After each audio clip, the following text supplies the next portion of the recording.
welcome to Insights Equestrium and our exciting panel discussion today, Blockchain Beyond Crypto. Thank you for all attending live. We have a big online audience and we're live streaming, so we'll all be encouraging participation today. I'm Pete Howard, Executive Director of the Digital Business Institute here at Equestrium.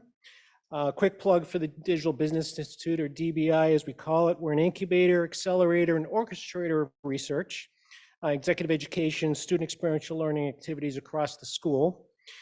We partner with the business community to bring you relevant and topical concepts and research. So thanks again for attending.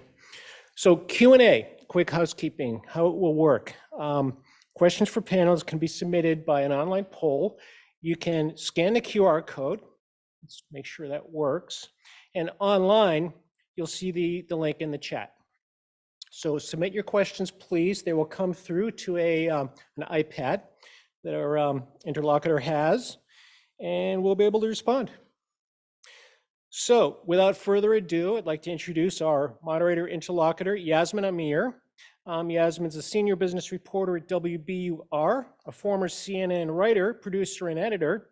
She's a Harvard Nieman Fellow, holds a master's in human-computer interaction from Georgia Institute of Technology, and soon to be a very proud Equestrium alum.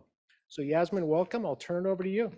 Thank you so much, and thank you for being here. I love this topic, and I'm so happy I get to talk about it. And so I'm going to start introducing the panelists by the person who's closest to me, who is Gerry Tsoukalas. And Gerry is an associate professor. By the way, correct me if I got anything wrong, but I think this is the most up-to-date information. He's an associate professor in the Information Systems Department at Boston University, Equestrium, and he is an interdisciplinary researcher focused on technology management, platform design, and particularly in the blockchain and financial tech areas. Mark Williams is my former professor, most importantly, and he's been part of the finance faculty at BU for 20 years, previously a trading floor executive, a bank trust officer, and a bank examiner for the Federal Reserve Bank. And the current research focuses on financial literacy, financial inclusion, and financial tech, including virtual currencies and blockchain, and been gracious with his time, a commentator for various media outlets, including WBUR, where I work. Stephen Coe,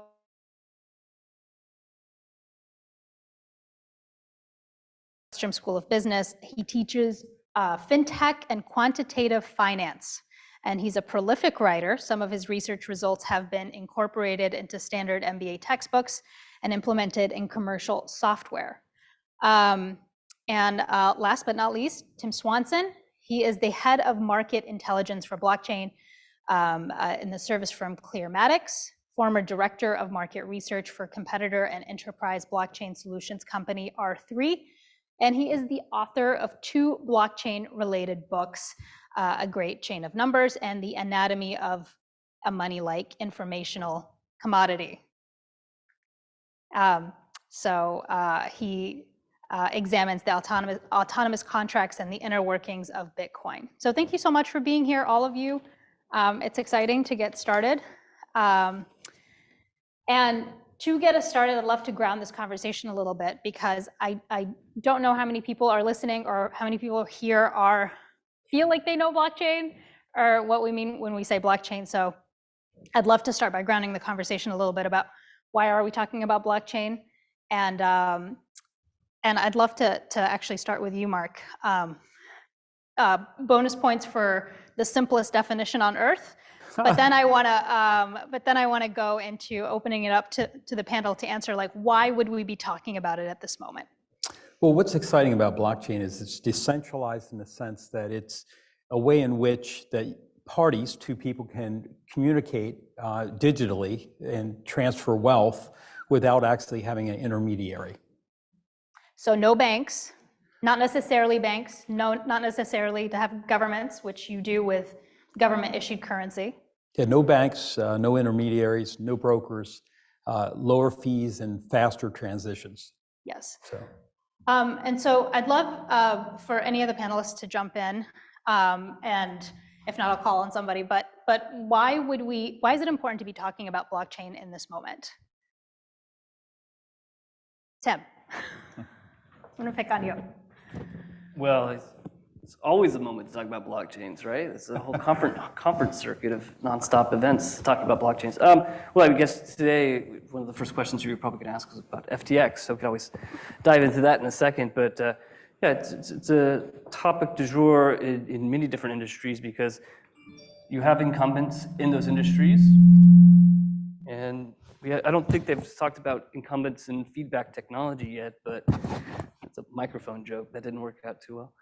So, you have a lot of people hoping and proposing different ideas, and unfortunately, most of it is probably not going to pan out. So, I think the dreamers are trying to dream whatever big ideas they have for their industry, and they think the blockchain will be a blockchain will be an enabler.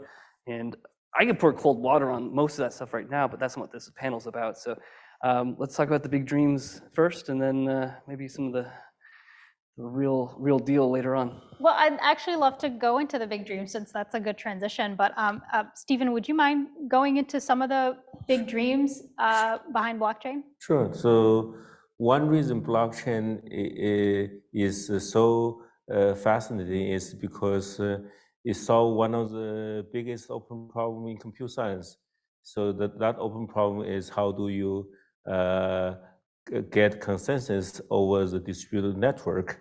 And a simple application of that is how do you, for example, prevent double spending if you have decentralized payments, right? So that was viewed as an open problem for many years until 1980s. Some famous computer science professor proved it is impossible. In other words, there's a Byzantine impossibility theorem says that it is impossible to reach consensus over distributed network. What's revolution about the Bitcoin blockchain is it's proposed a practical way to solve this problem in a probabilistic way. In other words, although it's impossible to reach consensus, but it is possible to reach consensus with 95% probability, for example. So that's one of the biggest revolution in computer science. And if you think that any big revolution in computer science can bring big commercial values, economic value to society, then this is one of the big breakthroughs in computer science. Whether it's going to bring a big thing in terms of the economics or finance, we will see. But we have to acknowledge this. So its impact to computer science cannot be underestimated. Gerry, can I ask you to weigh in on what are the industries or business processes that exist today that you think blockchain could actually disrupt and could transform? Yeah, how much time do we have? Pick your top hits. It's a great question. And I think that's one of the reasons why talking about blockchain, like Tim said, it's always a good time to talk about it. I'm a little bit biased. I do a lot of research on platforms. So when I say platforms, like firms like Uber and Lyft and Airbnb, Amazon, those types of things. And I would say, from my point of view, those might be some of the first companies that are in line if I kind of ignore the whole financial industry, which is how crypto started. But since that conversation has been had, and maybe we will have it with the rest of the panelists, the one area I'd like to bring up that's a little bit less known is the fact that these platforms could be disintermediated. And what I mean by that is that you can basically replicate what Uber is doing without Uber, using this decentralized technology that blockchain enables. Now, it's at the theoretical level at the moment. There's a lot of startups actually that are trying to do various things to replicate various types of platforms. Some of them have been successful, most of them have not. We could talk about a few examples later if we want to get into it. But I see a lot of potential there, at least in the long term. Once the noise settles and maybe the markets eventually settle and come back, there's some real opportunities there. And if I was, running these platforms, I would definitely be looking into this technology at the moment. Yeah. I would love to actually follow up and ask you if you if you could describe, like, give one example of what does a decentralized Uber look like? How would I Sure. order one just like on the ground practically? What is that? How is that different from an Uber today? Yeah, I mean, the idea is that it's the matching system, matching customers to drivers, is replaced by a smart contract, and the value that Uber would take is redistributed back to the users of the system. So Uber takes about anything between 20 to 50% commission or fees, if we just call them more general fees. And so imagine if you could take that and kind of just give it back, and give it back to both sides, both the customers and potentially the drivers. So that's the promise. But in terms of a concrete example, my favorite example for a while now has been a company called Filecoin, which is trying to replicate what Dropbox is doing. So we all use Dropbox here, most likely. And they had a really simple idea: is what if everyone here has a computer, at least one, maybe multiple, and you have a hard drive space that you're not fully using all the time, including your phones. And their idea was, let's make that available. Let's let people sell that hard drive or rent it out to other people who want to store their files online, in a cloud-like fashion. And that startup, what's interesting is that at some point, now it was a very, very specific point in time, it was worth more than Dropbox from a market cap perspective, without actually having a product at the time. It was just an idea and a vague white paper describing that idea. And so I think right now that is up and running. It has some obstacles, but it is running at the moment. So if anyone here wants, they can go experiment. It's not the most friendly user interface, but in theory, you could rent out your hard drive space, through this type of company, for instance. We could talk about UX and blockchain for the rest of this panel. If any of you want like a guaranteed job, just go into UX and blockchain. So I want to move on and talk about the elephant in the room, which is, as Tim mentioned, FTX. Before that, Luna. It's been a bad year for crypto. And I want to know, in your opinion, why there have been so many scandals in this space. Is it an inevitable part of a maturing industry, or is there some underlying issue we need to address? You did say, Tim, that there are lots of failures in this space. I don't know if you want to expand on that, but I just want to know where this is coming from and why it's been happening at a dizzying pace. Yeah, how sad do we want to get in this room? Is this group therapy? We'll hold the partner's hand. So I guess, before going into FTX itself, to answer one of your questions about why are there so many scandals? Well, part of the problem is the double-edged sword of a technology that's supposedly permissionless is the exiting or the rugging or whatever verbiage you want to describe the bad guys, the getaway cars. It's really difficult to retract any of the stolen funds from someone who scammed or defrauded somebody, because this whole idea of the whole premise of this technology supposedly is decentralized. So if it actually works, then if you're a bad guy, you could also get away with it. So as a result, it becomes kind of a magnet for kind of the lower hanging, kind of gullible types of scams. Affinity frauds are very common in developing countries. We could talk about MLM and all the different Ponzi-like scams that have existed for 20 plus years that have all migrated to blockchain-related things because it's an easy vehicle for them to liquidate stolen proceeds. But that's not what this whole panel is about. So we could talk about that for another hour or two. But instead, I want to go ahead and go back to the FTX itself.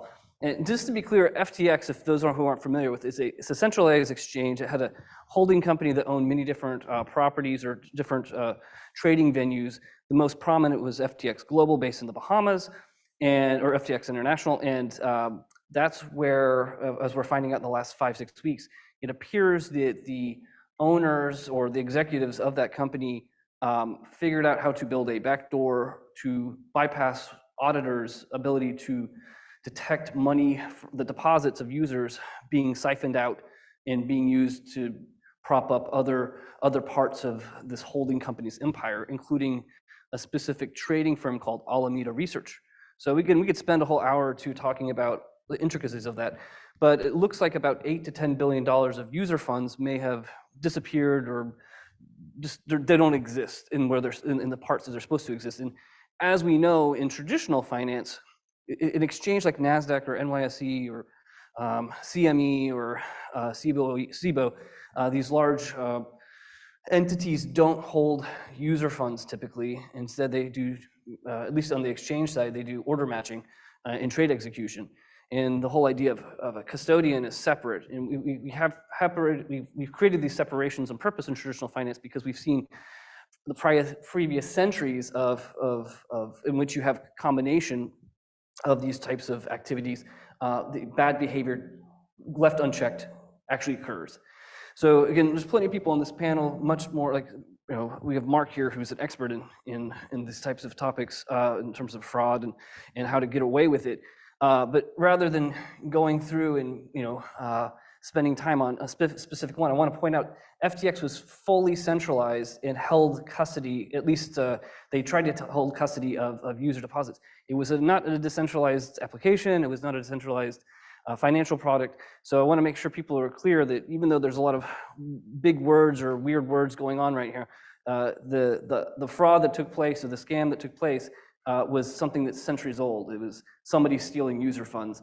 And the way they did it was by using this marketing of blockchain stuff. They were big advertisers at different crypto events. So I'll pause there and see if that answered some of your questions. So it really sounds like you hinted at a key point, and this is basically fraud is a tale as old as time. They just found a new innovative way to do it because blockchain is the hot new thing on the block, and the technology maybe allows people to stay anonymous and funnel some money. But I do want to go to Mark. I mean, this was a bad centralized actor. Is there a future for centralized actors in blockchain? Because the spirit of it and the promise of it is that we're supposed to have all these decentralized applications, decentralized money, but yeah, like a lot of the scandals we're hearing is just bad centralized actors. Yeah, and that's a great question too. So when you think about FTX, they really broke the trust.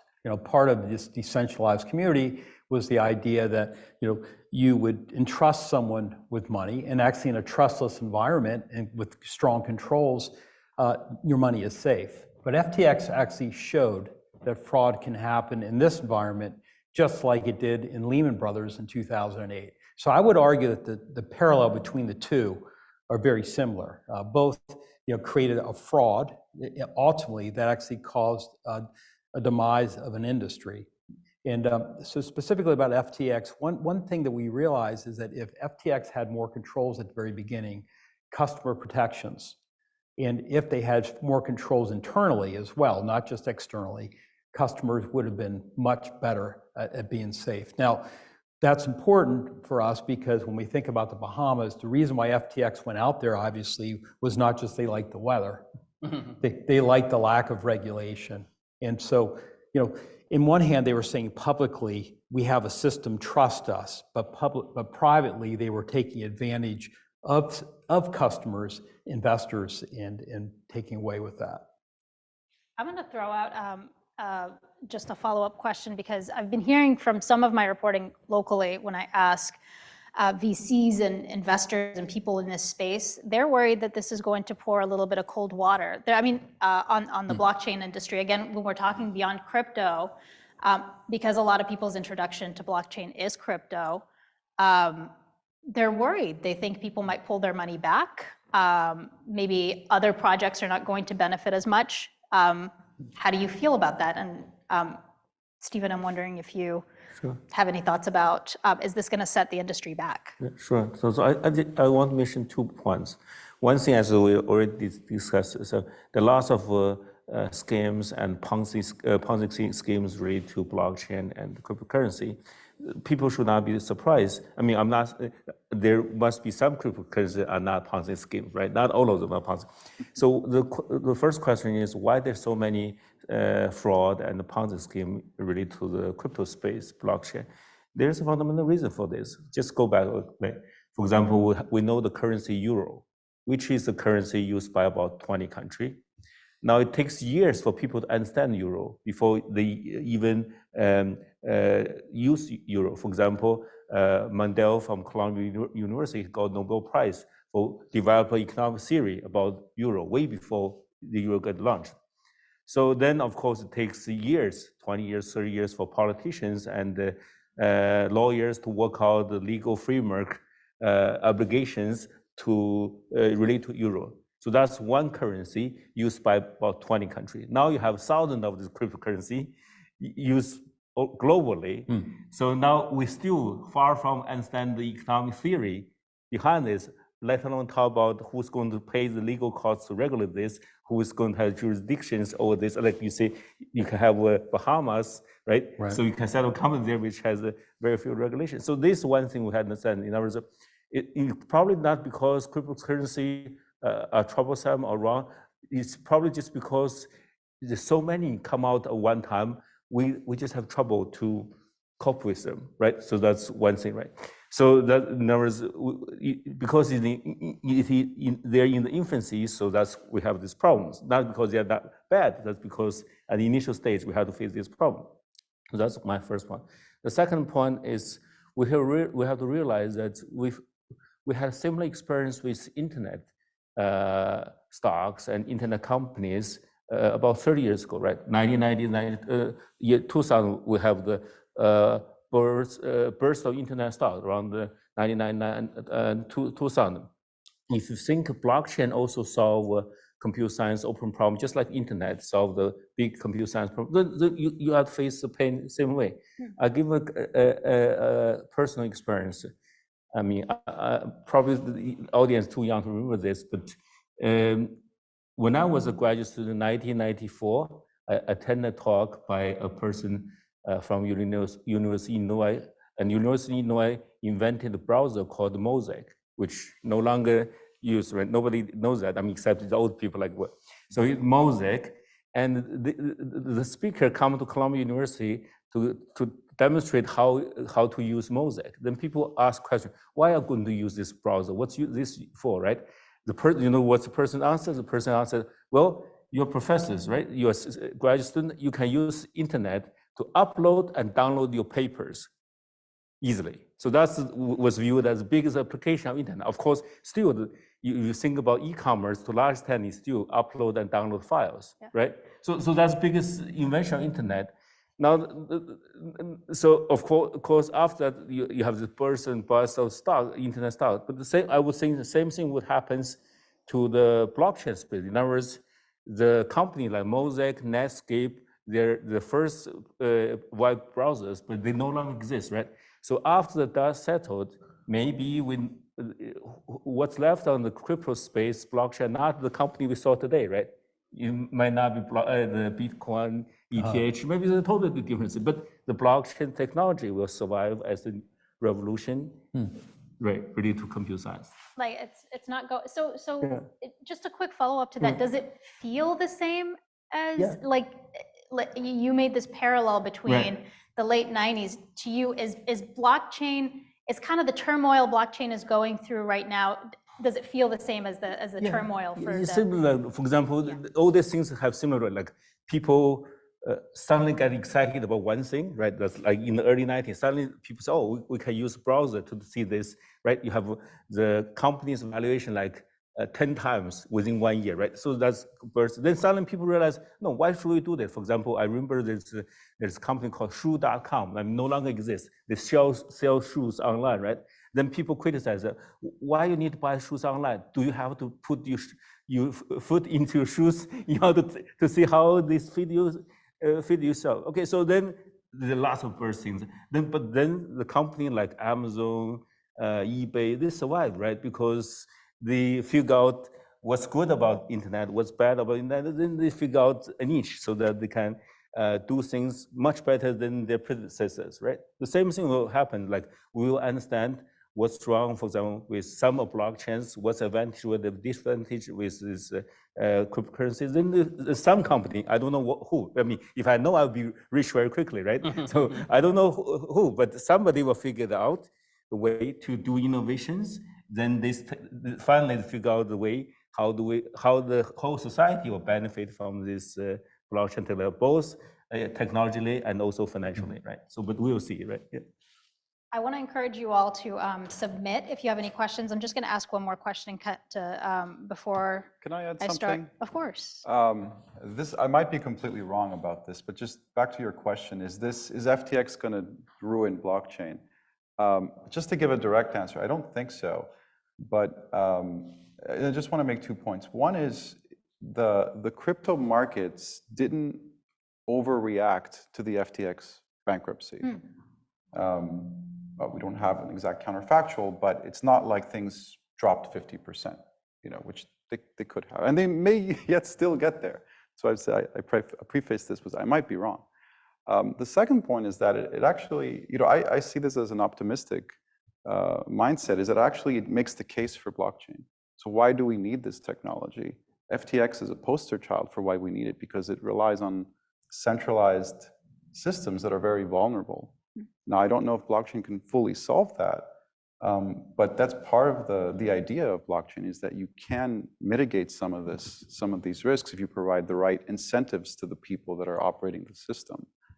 But are you coming at it from like a strictly it has to be decentralized, or do you think that there could be good centralized actors? That's a great question. I don't know what the equilibrium is going to look like. In general, it's hard to create decentralized systems. The bulk of my research is on how do you actually do it. So how would you go ahead and do a decentralized Uber? And it turns out it doesn't work very well. It's very hard to do because different people have different incentives, and you need to find ways to align them via tokens and things like that. Not easy. So it's possible that there might be hybrid systems where some of the key decisions that are subject to moral hazard and fraud and things like that, if you could automate some of that, make it transparent. For instance, one of the main issues with FTX was that their accounts were not transparent. They were moving money from FTX to the trading arm without really, no one really knew about it. It was under the table. And so if you could make some of those things transparent, I think FTX you could see it as a case. I mean, I wouldn't be surprised if it's taught in the business schools in the future as a case for why blockchain actually makes sense. I want to, because obviously the title of the panel, I know we just talked about FTX, which I think is an important thing to touch on, because that's what's in the news. But I do want to hear, Gerry talked a little bit about platforms that he's maybe excited about looking at, but I want to hear use cases, specific use cases that you are excited about and that you think has real potential. I'll start with you, Tim, since you were trying to depress everybody with the last answer. Yeah, so just to be clear, I'm not here to hold water for anybody. I'm not here to make you guys all excited to go out and buy a specific coin. But what I'll do is I'll piggyback off of previous two answers related to what we could re-engineer financial market infrastructure. So the previous two companies I've worked for have spent a lot of time working with existing regulated financial market infrastructure participants, such as CSDs and CCPs. Does anyone know what those initials are at all? Okay, so we have a whole hour to talk about the following topic. So there's an entity called the Central Securities Depository in the US. The entity is called the DTCC. It's based in New Jersey. That's where all the stocks, equities are settled in a given day. It's the largest in the world. There's others in the different countries. The Euroclear is the equivalent in Europe. LCH, there's a bunch of these. Basically one per country though. They typically have a monopoly or oligopoly. And that actually creates systemic risk. On the one hand, from a regulatory standpoint, you have an idea of who or what has, you have optics into a specific set of goods, in this case, the products, these financial products. On the other hand, if that entity, like the DTCC, blows up, then it's worse than a hydrogen bomb blowing up. Not to be over dramatic, but truly during the height of the financial crisis in 2008, 2009, the reason why we have Dodd-Frank, there's a set of regulations that came afterwards of the financial crisis called Dodd-Frank, and some of the repercussions of this were pushing what we say clearing of derivatives into existing players. So you have a handful of players that handle the clearing and settlement of financial products. And again, on the one hand, it's really good from a regulatory perspective to have optics into all these now accountable players. On the other hand, like I just said, if one of these players blows up, it would wipe out. It would be everyone in your household would be talking about some unknown name, the DTCC. You've never heard of it until today, probably, and that's not a good thing. We want that's what we call systemically important financial institutions. These are things called SIFIs. So one of the pitches in sitting through all these meetings the past 7.5 years that I have is to try and re-engineer financial infrastructure to where the clearing and settlement portions of these types of activities take place on a high-performant blockchain that's not actually run and owned by a single party. Because if it's run and owned by a single party, then you have the possibility that that party abuses the technology, just like we had with FTX. So the issue, though, despite this promise, this idea, this proposal, is to get enough parties involved in this project. So I will say that of the 100+ enterprise blockchain projects I've had to sit down and listen to, or at least read about, there's only about a handful that have still survived. There's like 4 today that have survived the past 6.5, 7 years of pitches and funding and in the check marks. And one of them is actually a spinoff of a company I work for. It's called Finality. It's based in the UK, and they're working on basically a central bank digital currency. Super boring, super mundane. You as a user would not notice any difference. On the back end, though, it's actually pretty beneficial. I'm not here to pitch you a CBDC per se, but you would actually have direct access to a central bank instead of having to work through an intermediary like a commercial bank, which has much worse credit risk and liquidity risks, as we've seen for centuries now. Commercial banks are prone to all the problems that all the intermediaries we just talked about. So I'm not here to get you all jazzed up about CBDCs. All I'm going to try to point out is the current market structure doesn't have to be the way it is. It's the way it is because of a variety of different band-aids we've put on top of each other, starting in the 60s and 70s with the electrification, if you will, of trading. Electronic trading wasn't a thing until it became a thing. And then you had what we call the, you see the Die Hard. Die Hard's a great Christmas movie. I hope you guys all see it in a few weeks. But there's the bearer bonds that they talk about. We don't have bearer assets in the US anymore. They've all been demobilized and immobilized, and they are electronic and sit inside, like I said, an entity in New Jersey. Super boring, again, stuff from a marketing perspective. We're not here to, or at least I'm not here to jazz you up, but it doesn't have to be that way. We don't need a systemically important financial institution in that particular area of finance. And we could, again, from seeing what we actually can do with the clearing and settlement of an actual blockchain, we could potentially go that route. It's just the buy-in is gonna be really tough. And again, I'm not here to bore you with that whole process, but it's not a quick process. Like anyone thinking you could, get a couple people. I lived in the Bay Area for about 5 years, so anyone who thinks that they could get a couple coin bros in San Francisco to code that all up over a weekend and raise a couple $1 million, the ask is a multi-year ask. It's not a small thing. So again, I'm happy to talk to you about how that incorporates with some of the DeFi protocols that exist, but yeah, I would say, at least from my perspective, most of these ideas of blockchains are completely mismarketed towards retail when they should be, it's more of an institutional back office kind of thing. It's restructuring an entire financial institution. That's just my own perspective. Yeah, I'm not here to say that all these other uses won't work out. I just think that they're mismarketed for the most part. Interesting. Interesting point. Because so just along this question, as somebody was thinking this too, insurance companies have begun using smart contracts as a form of applying blockchain to traditional services. Smart contracts seem to be a really good use case for it. I'd love to hear perspective on that. And then again, just wanting to know what other blockchain applications have been applied or are you jazzed about? So we could talk about smart contracts or any other applications. And Mark, love to hear from you. Sure. Well, just following up on Tim, one of the key things I think we've learned through this whole process, FTX really spoiled the opportunity for the use of private crypto. If you think we have over 10,000 cryptos that have been created, and these entities that create them are really being central banks themselves. They're just privately creating, minting their own currency, and they're weaving a story. Now, FTX ruined the trust. At this point, Luna had failed by May of this past year, costing the industry billions of dollars. Bitcoin dropped from over $60,000 to $30,000 as a result of a lost in trust. But one thing that central banks have around the world is trust, and that's the business that they're in. So I see a great opportunity of the use of blockchain with central bank digital currency. The International Monetary Fund did a recent study, and they looked at over 100 central banks around the world that are actually starting in this direction.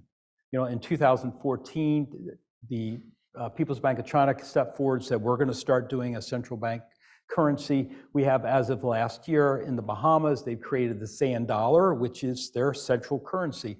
So I think where FTX has failed, I think other entities, sovereigns, will step forward and step into the breach. And I think that's the exciting part, because as a consumer, you really want efficiency. You know, cryptocurrencies provide us with a couple of things. They provide us with the speed in which you can get things done. They also reduce the cost of transactions, which economists call frictional, cost. And if you reduce that, you increase opportunities for those that are financially disadvantaged. So I think there's lots of opportunities, and at the center will be central bank digital currency and how it will be implemented. Here in Boston, we're pretty excited because the central bank here of Boston created in 2020 a joint project called Madison with MIT. And this project is moving along very quickly. We've had actually one of the main architects of this program here at Boston University. We're looking forward to having him come again this spring. But I think that's the excitement. And it's boring, as Tim said, central bank digital currency, but that's okay to be boring. It can provide confidence and safety, and actually a reduction in cost of something that we need, and that is getting away from physical currency and moving to digital. Any other applications? So digital currency that maybe is built on blockchain technology that is backed by, it's that mix of central, like a central player and like decentralization maybe. I wanted to mention, not decentralized. This is like a I didn't very mention metaverse because I know you're going to cover that later. Yeah, but that's a huge area that's worthy. So it's an exciting one.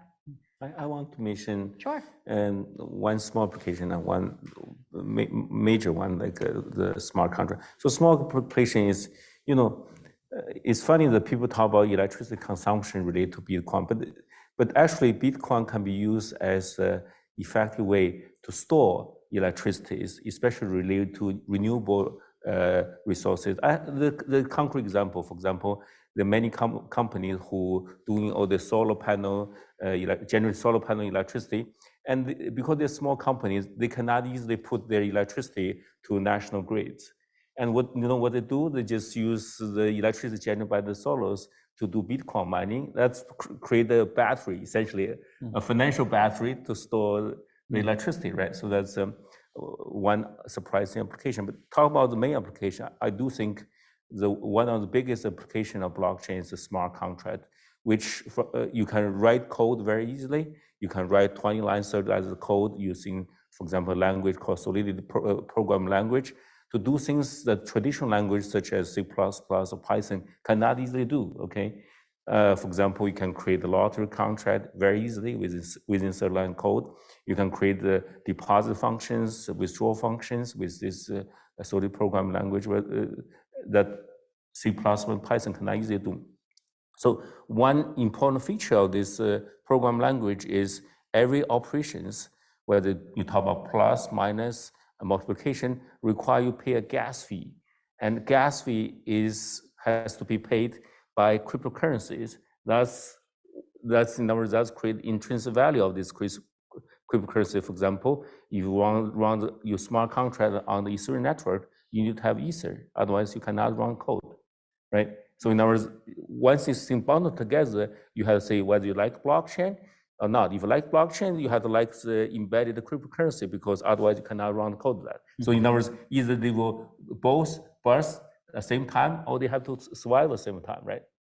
Yeah, and just in smart contracts, I don't know if everybody's familiar with this, but it is something that keeps coming up again and again. And so I just want to be clear, and I want you to correct me if I'm wrong, but the whole idea of smart contract is to have this trustless system where you and another party, if you come to an agreement, it holds your deposit, and once the service is completed, it releases the deposit. So that way you don't have to like depend on take somebody's word for it. It's a trustless system, meaning it's all in the contract, it's all clear.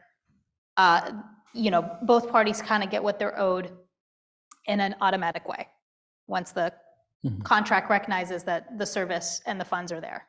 Am I right? Yeah, that's one application. So more broadly speaking, smart contract just say that you have a code there, and this code will be executed automatically, independent of everybody else. In other words, if you write your contract into a certain kind of code, this code will be executed, okay, even if you don't like it. For example, you say, oh, I changed my mind. No, sorry. Once this code being done, it will be executed. So that's the basic thing, smart contract. So this can be put in the legal framework, deposit, as you mentioned, or any other things in general, right? So you have some code running without a central platform. That's essentially. Yeah, so let's say Steve and I agreed on the World Cup. He bet on his team, I bet on my team, and we agreed whoever won $1,000. Right. So, and that bet cannot be destroyed, even if I don't like this, right? No takebacks. No takebacks. Yes. So that's another question that I want to jump into another question from the audience, and actually, like when Tim was talking last time, he reminded me of this. How long until regulation becomes the forefront of U.S. policymakers, and how would regulation work in relation to the principle of decentralization? I could just say, again, as a reporter, from some of the people I spoke to, it seems like even though this industry's like genesis was to avoid regulation in some ways, there seems to be much more of an appetite for it. And I've even heard somebody say, maybe this will get us more investors who are on the sidelines. And so I'd love to hear if anybody wants to jump in on that. Well, it's really financial pain and loss. So we've lost billions and billions of dollars here. Consumers are really feeling it. So as a result, they're lobbying, and our lawmakers are realizing the importance of getting consumer protection. So in that vein, consumer protection is coming quickly, and we're seeing it both in the House, in the Senate as well, in regard to what's being recommended. In particular, if the Fed steps in and does the central bank digital currency, that's all going to be part of regulation. Yeah. So I can take a devil's advocate position on this one. It's actually not my position per se. It's there's a lecturer down at Duke named Lee Reiners, and he recently spoke on this particular point, which he said, there's been no knock-on effect in the traditional financial world, despite the fact that there's been a lot of attempts to integrate things like centralized exchanges into traditional finance. So in his view, he doesn't think that there needs to be any new regulation per se, that the current regulations in the US at least work to protect the financial system. I'm not saying that you have to agree to that, but on the other, to take the other side of that question of like, do we need to have more regulations? I'm like, well, it depends on what you mean, like in the US, in Massachusetts, or which area are you talking about, jurisdiction? There's one area that I think we could talk about more on the panel, if you guys are interested. This idea of a money transmission license, or MSB, money service business. In the US, each state has its own laws around who can transmit money, what are the requirements as an organization that does that. There's actually 48 or 49 states you actually have to get the license from. You don't get one from all 50, at least at this time. And that's how like MoneyGram and Western Union are authorized in each state. And what ended up happening in the past 8+ years is with these centralized exchanges that operate as a custodian, is many of them have gone out of their way, instead of being regulated under what would be considered fiduciary, proper fiduciary laws, or becoming a trust-like entity or a bank altogether. They operate using what PayPal did. This past 20 years, PayPal's been operating as an MSB, even though they're holding enormous amounts of sums on behalf of their customer, which is very different than what the MSB or the MTLs were designed for. So if anything, we could say that there are existing regulations on board, but they're inappropriate for the types of activities that the centralized exchanges are behaving as, because they're holding enormous amounts of cash, in this case, 8 to 10 billions on behalf of customers. Again, that was in the Bahamas, so I want to be clear. There's the FTX US, which was operating under a different structure, the MSB structure, actually. So I think there is a lot of debate that it would be good to have Lee here to defend himself, but I think that from MSB perspective, that has been abused by not just the centralized exchanges, but a variety of other actors who fortunately have not stolen the customer funds that we know of yet. Too bad I have my mask. You guys can't see me smiling sometimes. So please don't steal money. If you do, don't blame anyone on this panel if you do. But Tim, the other way of thinking about it is you could argue that FTX, even if there's no more regulation, clearly FTX has made it clear that there's important to enforce existing regulation. And that's what you're seeing. Existing regulators are stepping forward. And they're saying, okay, now we're going to do our job.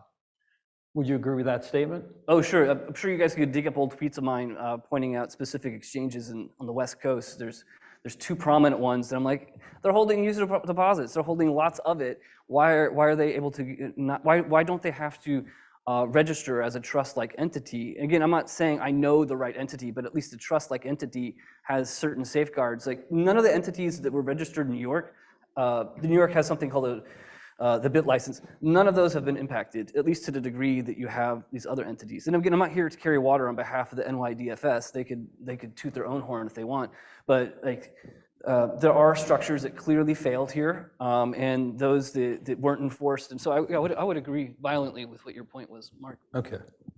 But I guess it's this idea also that regulation can really push.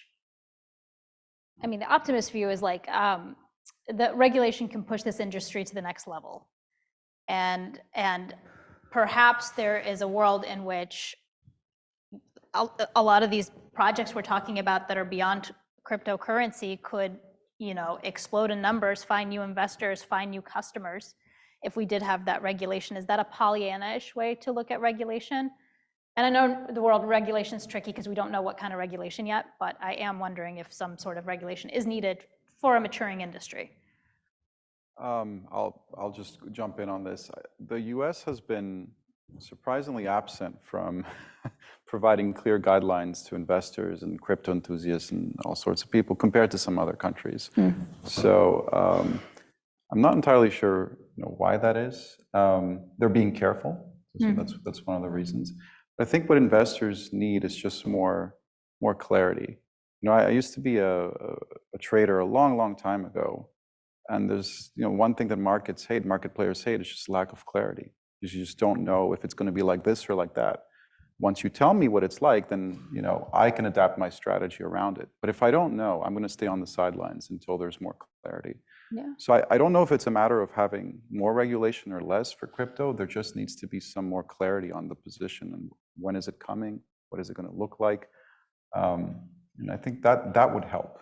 Yeah. And I liked your point as well. As a former trader, you wanted clarity, right? But imagine now as an investor, you've lost billions of dollars collectively. You want clarity to make sure your money's going to be safe. There's some kind of consumer protection floor. Would you agree? What you invested in. If you invested in FTX, I would agree with you. But the regulation was already in place. And so it was got to the point that it wasn't, regulation does not prevent people from committing fraud per se. No, but that's why FTX moved to the Bahamas. They wanted regulation light. So the conversation here now is regulation has got to be a little heavier. For centralized systems, yeah. But for there's an interesting tension. If you're gonna create something decentralized, who do you go after? Yeah, I don't. And that's one of the difficulties. Right? I wouldn't like to have to be sitting at the SEC at the moment trying to make decisions on this. I don't think it's an easy job to have. And so part of the delays is they want to get it right, and they don't want to break anything in the process. It's not easy, but it's also because we don't have a precedent here.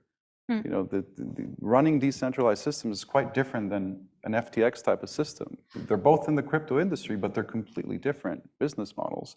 FTX is something regulators are familiar with. And they're not the first company to go to the Bahamas. It doesn't mean that all the companies that are in the Bahamas commit fraud, even though they have lighter regulation there. So, for me, the interesting, so something needs to be done there, but a lot of the traditional tools that they have might be appropriate. So I think Tim mentioned, we might not need new types of regulation. We just need some clarity and maybe enforce the ones that we have in place, or maybe tweak them a little bit. But one area where I don't really see an obvious answer is what do you do with decentralized systems? Who do you go after?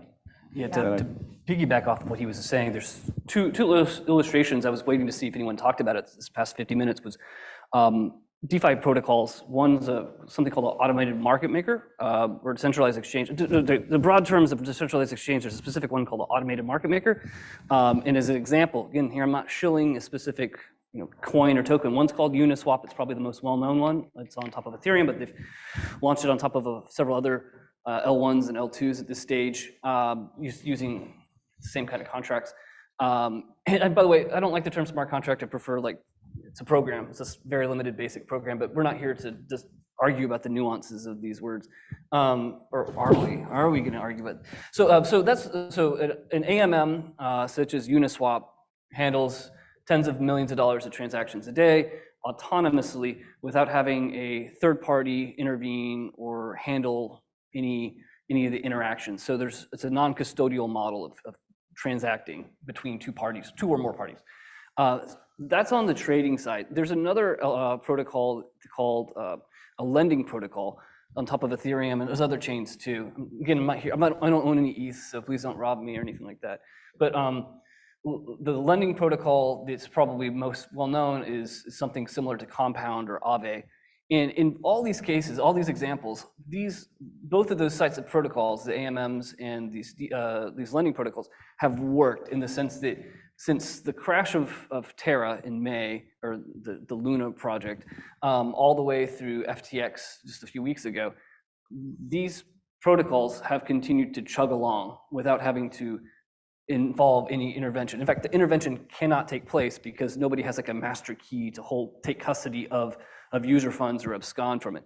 In point of fact, the pools, the liquidity pools, or the assets on top of these DeFi protocols have acted as a type of senior creditor. If we looked at bankruptcy proceedings, these would be senior to just about other claims, because in order for when Alameda was going under this past month, they had to effectively return the collateral to redeem their funds. So that's actually how we were able to trace we were actually able to trace some of the malfeasance based on the on-chain activity. So if we were going to, again, if there's policymakers here, that's great. If there's not, that's fine too.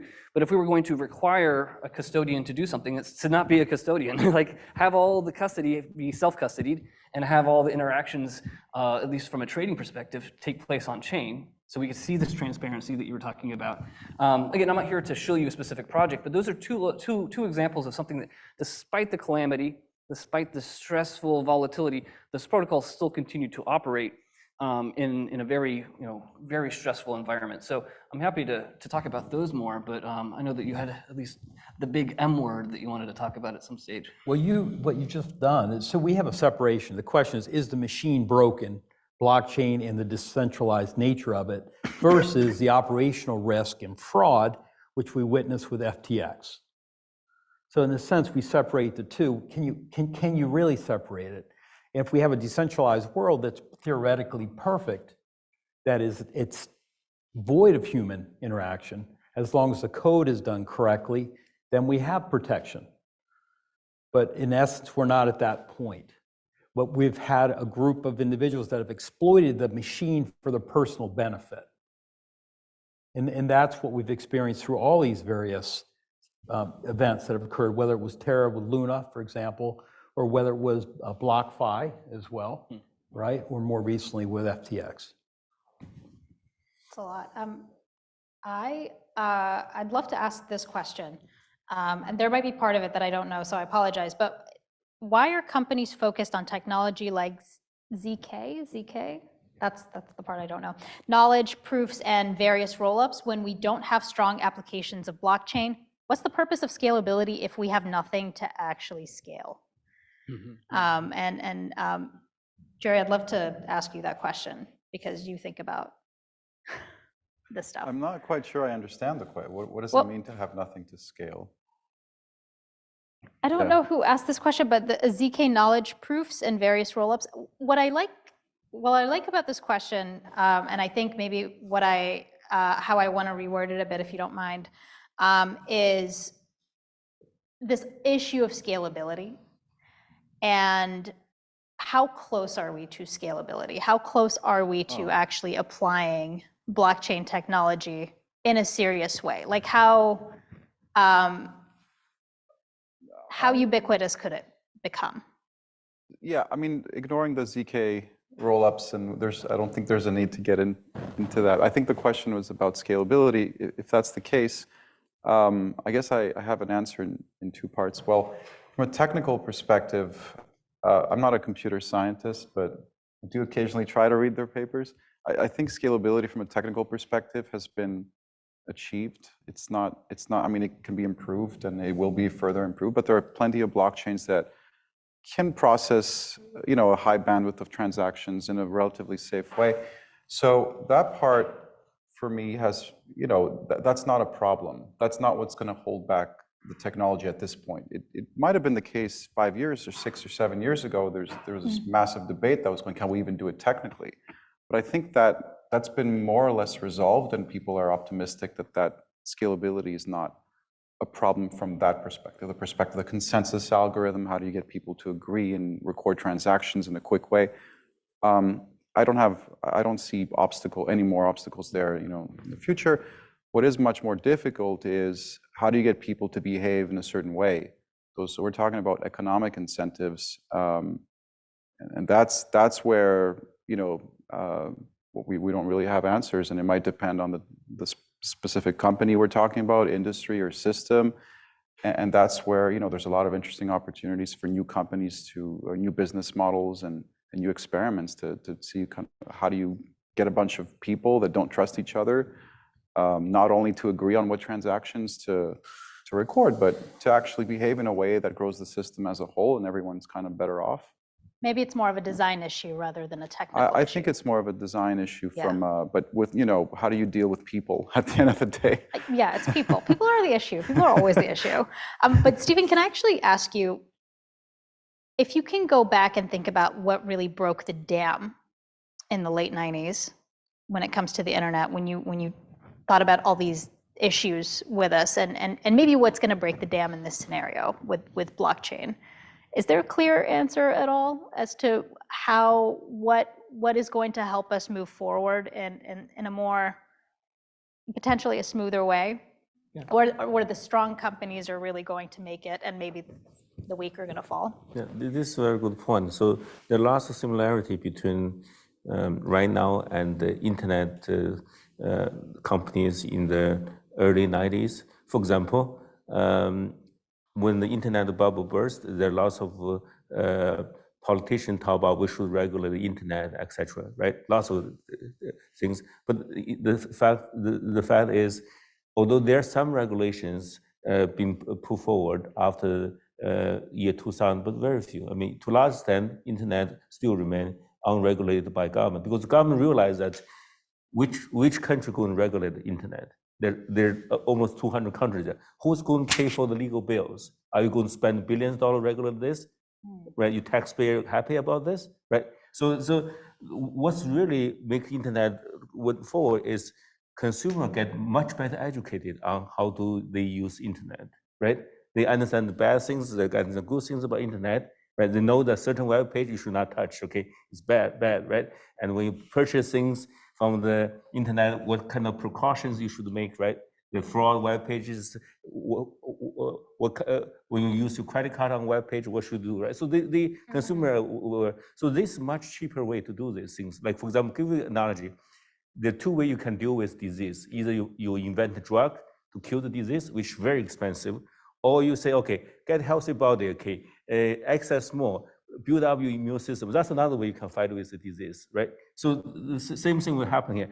Right now, I feel that very few people really, consumers, okay, general public, they really understand what's going on with blockchain, right? And I mean, for example, even many experts, when they talk about blockchain, they never read a single line code online. I mean, so they talk about blockchain in a very abstract sense without really touching. Like just like you have to understand internet. You can only understand internet if you go online, do some purchase. So you have to touch it, feel it, blockchain, right? Otherwise, how to do that? So this is what happens with this, as Gerry just mentioned. We already have the technology ready in terms of scalability, etc. But what's lacking is the social economic aspect of this, right? We need lots of interaction with consumers, like doing panel discussion like this. Right? So the general public has idea about what this technology really is, right? And then we can talk about other things. How do we bring perspective, bring economic gains from this? And that's what happens after 2000, right? We have this internet merged with social media, which means very closely linked to the consumer, right? You can tweet, you can do all this chat online, so consumer get involved. So at one time when the ordinary people get interact with blockchain, that's the time the internet, the blockchain will play a fundamental role in our economy. Right now, I still think we have it's far away from that goal yet. Okay. Yeah. Right. Yeah. Yeah. It makes it's funny because that actually changes my mind because I'm like, does it take like a blockbuster company? But you're arguing that this is going to be consumer driven, which makes me think it's going to take longer. Could be, yeah. To be honest, because we're just, how many people use blockchain in their daily lives? Yeah, so the same sort, you look at 1990s, how many people really use AOL or Netscape online? Very few. But suddenly, like 15 years down the road, suddenly everybody's on the tweet, right? So suddenly there's a burst of this technology. I mean, if you look at technology growth, it's like flat or then suddenly have exponential tipping point, right? So at some stage we're going to reach that exponential tipping point, but we're not that yet. And also, which company going to bring us to that tipping point? We don't know. I mean, could be right? No the idea. company. Yeah. It's not my company, that's all I know. Whatever company that is. So can you keep me honest on time too? All right, thank you. All right, perfect. I do want to maybe I don't want to say maybe it is the most exciting or kind of the blockchain application that kind of has people wondering and kind of has people romanticizing and kind of building up people's imagination is the metaverse. Which Mark, you mentioned. But I would actually love to know how you define the metaverse, because it has a very, it's kind of a squishy term. Are we already in a metaverse? And we just don't call it that way, but I would love to know like where the metaverse is at right now in your opinion, and is that an application of blockchain that you think is going to popularize the technology? Yeah, so. Yeah, I think so for sure. And actually, it's a great segue for what Stephen was really saying. For blockchain to be appreciated and incorporated in day-to-day use, it's going to take consumers to use it and to touch it and feel it and understand it. What better way than the metaverse? And I'm not referring to the metaverse where you can jump into this virtual world and maybe become the quarterback of your favorite football team, or be a spectator within a concert. I'm not referring to that. That's more entertainment. But really the metaverse, you think of it this way from a manufacturing perspective, right? So a manufacturer or a construction company that's trying to put together a mock write-up or structure, they can break it within that sort of virtual world and they can learn a lot from that process. It's that sort of application, or in the metaverse, the application of even how insurance, we see lots of fraud. In that sort of metaverse world, we can actually experiment with how fraud occurs and how you can reduce it.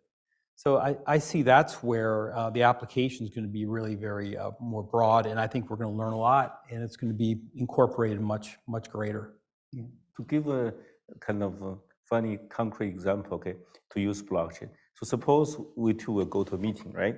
So we don't want to be late. So imagine you have a simple app with blockchain application says that, okay, so we both contribute $20 to this. Whoever is late will get $40 out of this, right? Yeah. So in other words, in my view, the biggest application of blockchain is actually as smart as put this digital signature there and said and nobody can change that signature, right? So that can be used as this daily interaction contract. Or you can say it's a digital art. We purchase something, as you mentioned, from Mad Universe. Boom, you have a digital signature on that. Satisfy is come from some reliable sources, etc. Right? So that could be a application that can be used by the general public, right, as a way to sign contract digitally, right? Yep. Whether it's small contract, a big thing, or whatever, right? And I am actually wondering, whose metaverse are we going to exist in? Or are there going to be multiple different kinds of metaverse? I mean, obviously, like the most obvious one being just Meta changing its complete strategy to revolve around this idea of a metaverse. And so is it again like that centralized actor that's going to play a big role, or are we going to just see multiple versions? Gerry, I'd love to hear your thoughts on that. Yeah, I thought I was already in the metaverse because of the pandemic, basically. Yeah. I mean, it depends how you define it, but yeah, we're interacting in an increasingly virtual way. That's true. I don't see why that would go away. It's convenient. It, reduces carbon footprint and whatnot. And the question is there a need for 3D interactions? Zoom is not 3D. Yeah, I mean, Mark just gave an example. There are many compelling cases. Healthcare as well. How do you train surgeons? Let's not get into the details at the moment, but there are many potential examples of trained pilots. Pilots are already in the metaverse in that sense. And then, okay, well, maybe you need to add more ingredient. Maybe you need to add social connections on top of that. Now, do I believe in a world where people are walking around with headsets all day, strapped to their head? No, probably not. I don't know. Mark Zuckerberg seems to think that might be what the future looks. He certainly bet the house on it. So I don't know, what it's going to look like. But yeah, I mean, there's definitely a need, and it's not that strange. I mean, sometimes I feel like there's nothing new here in the sense that, does anyone remember The Sims? Yeah, metaverses have existed for a long time, or some version of it. So I just, when the first time I heard of this, I was like, wait, are they talking about that game that was 15 years ago? And so I was a little confused as to why, but I understand, there's a 3D aspect now, and you put in this headset, you're in an immersed world, and it's, the meetings can be a little bit better, and some companies are really taking this seriously. I mean, one of the applications I've seen that I'm particularly excited about is, Zoom meetings in 3D, but where it's not an avatar, it's like an actual 3D representation of the person that you're speaking with that looks real. And that, I don't remember which company is doing that, but those types of things seem really exciting. Now, what blockchain is a separate issue.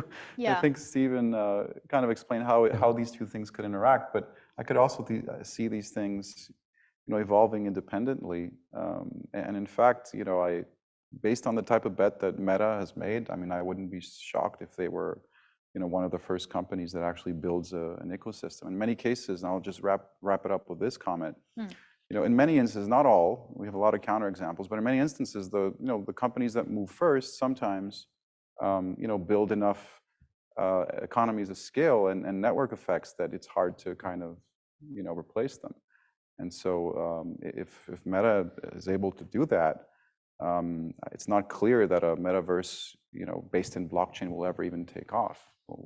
Yeah, so it's usually, when you hear the metaverse, it is lumped in with this blockchain Web3, but it's not necessarily, it does not necessarily have to be tied in. I see them as separate issues, yeah.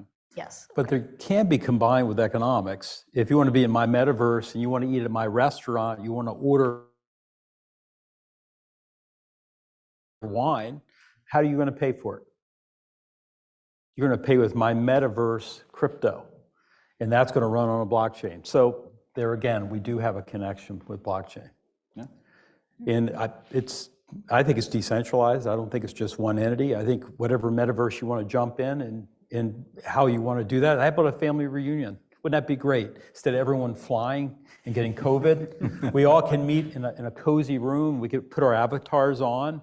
We could have the sleek avatar, or you could have whatever one you want, and there could be some beneficial things there. I think a lot of people would prefer avatar members of the family and actually meeting some members. I'd love to actually, because when you mentioned various types of currencies that are going to exist, it made me think of like separate economies but I wanted to hone in on one, and that's somebody's asking about current thoughts on stable coins and what roles they're going to play forward. And so actually, like the second largest maker of stable coins is in Boston, Circle. I think they still hold that title. And they're pretty highly regulated, as I understand. But I would love to know that your thought about stable coins and maybe how they also fit into this future where central bank digital currency is going to exist. Tim, you mentioned also, because you do a lot of work. Everyone on this panel actually has a pretty good perspective, educated perspective. But I'll give it a quick hit on this. So I think that the Overton window of for their existence, these pegged coins, centrally issued pegged coins will continue. Like, I don't think that they're going to disappear tomorrow, at least based on what we've seen with current policymaker decisions. The second largest issuer here based in Boston has thrown a lot of shade at central bank digital currencies because it would cut them out. They want to have that little monopoly themselves, or at least here in the US they do. I will say that the credit risks around the issue. Are people familiar with how the issuance works with the central? Okay, so you have a company, or at least in the case of USDC, which is the second largest one, you have a nonprofit entity called Centre, SCNTRE, that was co-created by a company called Coinbase, based in San Francisco, and Circle, which is based here in Boston. And the issuance, the minting of one USDC is based on deposits, US dollar deposits that are sent to partner banks, primarily like Silvergate, which is also a California-based bank. And the idea here is there's a tokenization process that takes place in which, during the minting process, a depositor of like $500 into the Silvergate account is given the equivalent of that time, $500 of USDC. It's not always 100% because there's a market-making process between that moves throughout the day, but the idea is to maintain a peg. So that's why I and a lot of people, at least in the central bank world, call them peg coins. They're not necessarily stable. They're attempting to peg themselves, which is a process that's gone on for decades. This is not something new to the world. We've seen it with Hong Kong, the Hong Kong dollar, with Singapore dollar, basically a variety of entities that try to peg their currency to, for example, the US dollar or some other external currency. So, I mean, we can sit here and talk about how long these things will be around for, but they'll certainly have a role to play for those who like to play in the cryptocurrency world. Whether there's an uptake in the wider traditional market, I think is an open question. But there's also like one of the practical scenarios that was given to me with stable coins is the scenario that keeps coming up over and over again. It's imagine you're in a country with a very volatile currency. And so buying stable coins is maybe a much better alternative than maybe even Bitcoin, because Bitcoin is also volatile. But if I'm going to live somewhere where there's the danger of the currency losing half of its value in a matter of a month with high inflation, then maybe stable coins are useful in that sense. There's a real practical application for them. Yeah, is that a good use case, or? Yeah, this is a very good use, and there's several additional use of stable coins. As you mentioned, okay, stable coin can be used for the stable money transfer. That's one. The other thing is, suppose you want to do the programming with blockchain program language, you have to pay the gas fee. So of course, it's much easier for you to pay the gas fee by using stable coins. So otherwise, your code today may cost you $3, tomorrow maybe cost you $5, right? Depending on price. So that's another use. And there's also a third one that is, for example, if you want to invest in cryptocurrencies, you need to have a money market account, right? So what is the money market account in the cryptocurrencies? That's stable coins, right? So there is stable coin. In summary, stable coin, as you mentioned, is used for money transfer. It can be used to pay the essential service in the blockchain, and it also can serve as a money market account for do the asset allocation in the crypto world. Now, that's why many media call stable coins the holy grail of cryptocurrency for good reason, right? So that's a stable part of this. And of course, as Mark mentioned, you want to do the things in the meta universe, what currency you're going to pay, right? It's better to pay by stable coins, right? Yeah, right? Oh, by the way, yeah, by the way, the meta universe, my argument is math universe might not be something new. For example, human being has been invented math universe, like doing poetry, that's math universe, right? You never think the poetry. Doing mathematics is all abstract formulas, right? And we see movies, okay, movie in some sense, like 100 years ago, math universe, right? So we see different version of math universe. It's just a different kind of arts, maybe digital arts. We should not be surprised. It's a new form, right? I like that. The universe is a mindset rather than like a concrete thing. I think that's actually a really good way to think about it. I really like this question, and we've sort of touched on it, but what's the best way to on-ramp non-native blockchain enthusiasts? And my gosh, if I could answer that as a journalist, because I have such a hard time reporting on this industry without people's just like eyes glazing over. But how do you remove the high barrier to entry of having many wallet addresses, several keys, seed phrases, and the overall lack of interoperability between protocols, exchanges, and funds? I mean, that is a design question too, but it's also I don't know, possibly another, but it is partly a design question. And I'd love to hear your answer to that. Gerry, could you weigh in on that? Yeah, I'm not an expert on this. I don't know, actually. So a lot of it has to do with the user interface. I mean, I've especially in the early days, I tried to look at the code, like Steven said. It's part of the rite of passage, this area, and it's just a mess. And so if I can go all the way back to the beginning, at this company called Filecoin, I think it's helpful to talk about kind of specific, concrete situations. Yeah. I love the idea. The idea is genius. From my perspective, we all have hard drive spaces just sitting around doing nothing. You could put that up, rent it out, make a little bit of extra, cash on the side. But just the user interface, and I looked into it. I tried to set up a node for myself to see, for experimental purposes, academic purposes, obviously. It's just really tough. I had to spend many hours reading, complicated documents to try and get this to work when I was trying, a while ago. So, and we have a lot less appetite for that because other applications are so good. Like Web2 applications are just so well designed. Yeah, Dropbox, you create an account and you have something right away in a couple minutes. So, we're not there, and a lot of the, and I guess I understand why. I mean, a lot of the apps, they're really just, or the startups, they're really just trying to build the system, and kind of the user interface is secondary. It's almost like, well, we don't need a user interface. We don't actually have a system. And so the primary focus, let's actually build a system that kind of works. And so, one thing is just the user interface. The other thing is educating people in general. But, maybe it's almost a chicken and egg problem because you also need good apps to track people.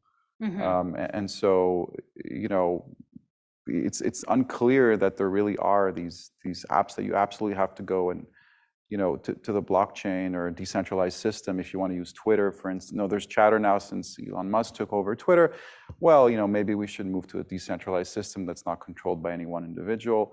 And so you've seen a little bit of a flow towards some of these alternatives. But not, again, I think it's a user interface issue and, educating people, the usual stuff, I guess. I mean, Mark, as an educator, you get a ton of students who are non-native in blockchain, and probably some have loosely heard of blockchain. I'm curious, like, is there anything clear that pushes people over the edge? Well, I thought your question was quite good, and that the audience question about sort of, I'm trying to invest, how do I do it? In particular, I was just thinking about, wallets themselves. The safety of wallets have been put in question as a result of FTX because of the bankruptcy of FTX in the cascading event. It was the Lehman event of cryptocurrency, and what it's done is put in question what exchanges are safe.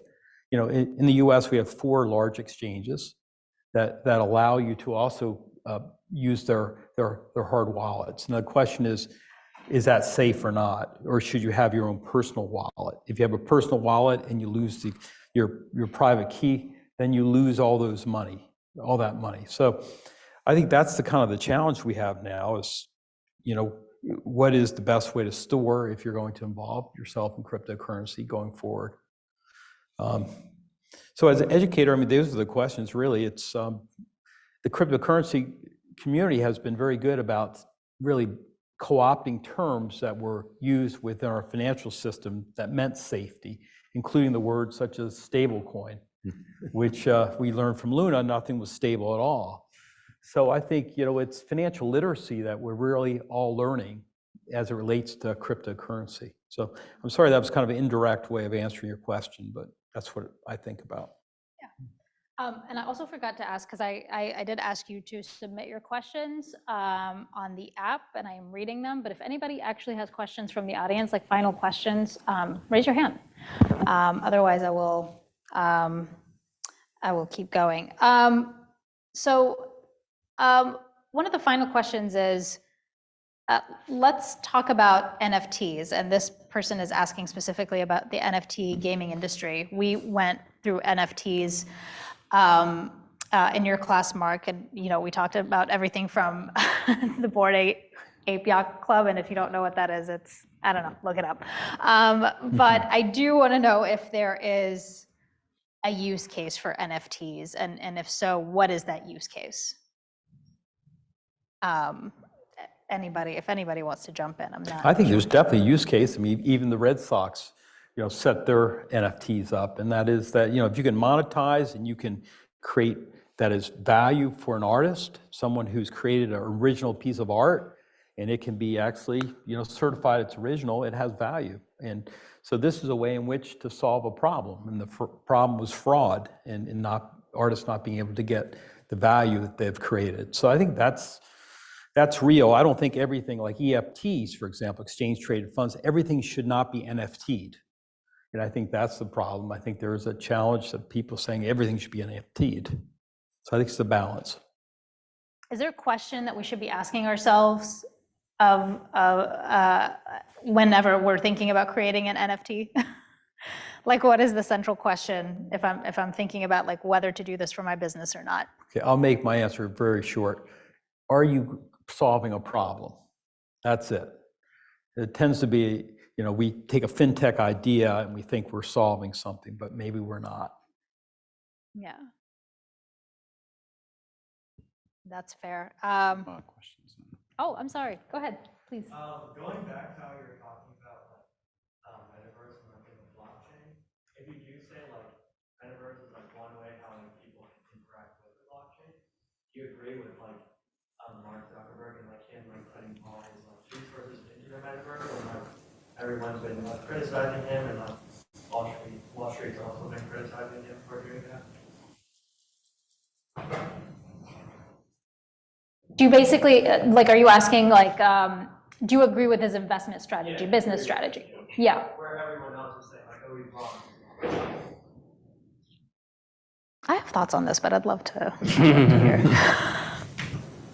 There's no reward without risk, so that's what I think he's doing. But I don't know how it's going to go. I just look at the stock market, right? Right now, investors have knocked that value down by what? 50%, 2/3 at the low. So, I mean, it's not yet clear like what value he's providing, but in some ways, I don't think he's wrong about how we're using the internet, or the next phase of how we're using the internet. And that's, again, like our metaverse discussion is maybe there is a place and space for 3D meetups. We just, well, it's not the time for, maybe it's not the time or the interface, the correct time or the interface. Well, look at this audience. How many of you believe in Web3? Raise your hand if you believe in it. Okay, so you believe in the decentralness of the internet, which is the future of blockchain. So, Please. To go back to that NFT topic, art. If it's not a non-digital artifact, right, then we have something on the blockchain, but the control of ownership is by who controls the physical thing. The blockchain is just a record which may or may not be correct. If it's digital assets, then we may have a record of ownership, but if it's a real